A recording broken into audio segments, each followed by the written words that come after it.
சமீபத்திலே தமிழ்நாட்டில் மிகப்பெரிய பாதிப்புகள் இந்த செங்கல் புயலால் ஏற்பட்டிருக்கிறது.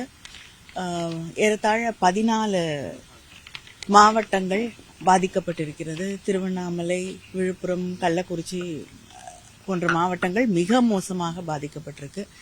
1.5 கோடி மக்கள் பாதிக்கப்பட்டிருக்கக்கூடிய ஒரு சூழல். 68 லட்சம் குடும்பங்கள் பாதிப்புக்கு உள்ளாகி இருக்கிறது.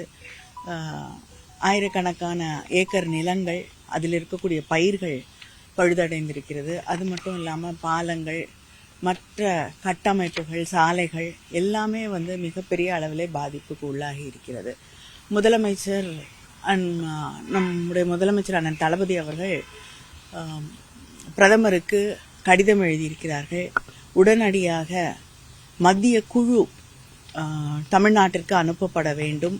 அங்கே ஏற்பட்டிருக்கக்கூடிய வெள்ள பாதிப்புகளை எல்லாம் அவர்கள் பார்வையிட்டு கணக்கிட்டு நிவாரண பணிகளுக்காக பணம் ஒதுக்கீடு செய்ய வேண்டும் என்று கோரிக்கை வைத்திருக்கிறார். அது மட்டும் இல்லாமல் இப்பொழுது உடனடியாக இந்த டிசாஸ்டர் மேனேஜ்மெண்ட் ஃபண்ட்ல இருந்து பணம் 2000 கோடி பணம் உடனே விடுவிக்கப்பட்டு தமிழக அரசுக்கு தந்தால்தான் நிவாரண பணிகளை தோய்வின்றி செய்ய முடியும் என்றும் அறிவித்திருக்கிறார்கள். அதனால அதைத்தான் இன்று எழுப்பி முதலமைச்சர் அவர்கள் வைத்திருக்கக்கூடிய கோரிக்கையும் அங்கே முன்வைக்கப்பட்டது. பொதுவாக ஒன்றிய அரசு சொல்லிக்கிட்டு இருக்கு, ஸ்டேட் என்டிஆர்எஃப் பண்ற தவிர நாங்கள் எதுவுமே புதுசாக வழங்குறது இல்லை, இந்த முறையாவது கிடைக்க மாட்டோம்.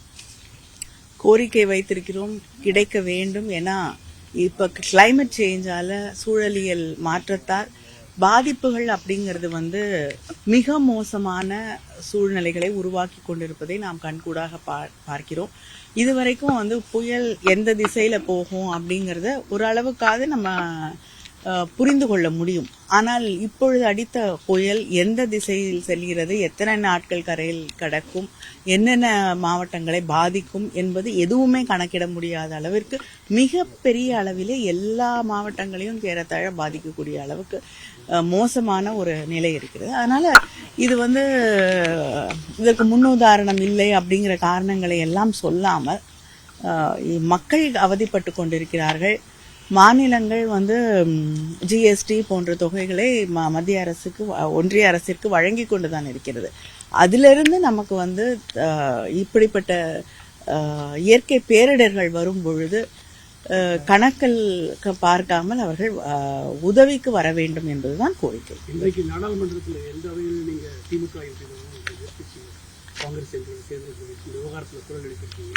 நீங்கள் நாடாளுமன்றத்தினுடைய திமுக குழு தலைவர் என்ற முறையில் இது தொடர்பாக மத்திய உள்துறை அமைச்சர் அவரை சந்திக்க ஏதாவது இல்ல, பிரதமர் சந்திப்பதற்கு அவரிடம், ஏன்னா இன்னைக்கு பிரதமர் நம்மளுடைய தமிழக முதலமைச்சர் அவர்களே தொடர்பு கொண்டு உங்களுக்கு என்ன தேவை என்று கேட்டிருக்கிறார்கள். நாங்கள் உங்களோடு இருக்கிறோம் என்று தெரிவித்திருக்கிறார்கள். அதனால முதலமைச்சர் அவர்கள் எங்களை பிரதமரை சந்தித்து அவருடைய கடிதத்தை கொடுத்துவிட்டு அங்கே இருக்கக்கூடிய நிலைமைகளை விளக்கி சொல்ல வேண்டும் என்று பணித்திருக்கிறார்கள்.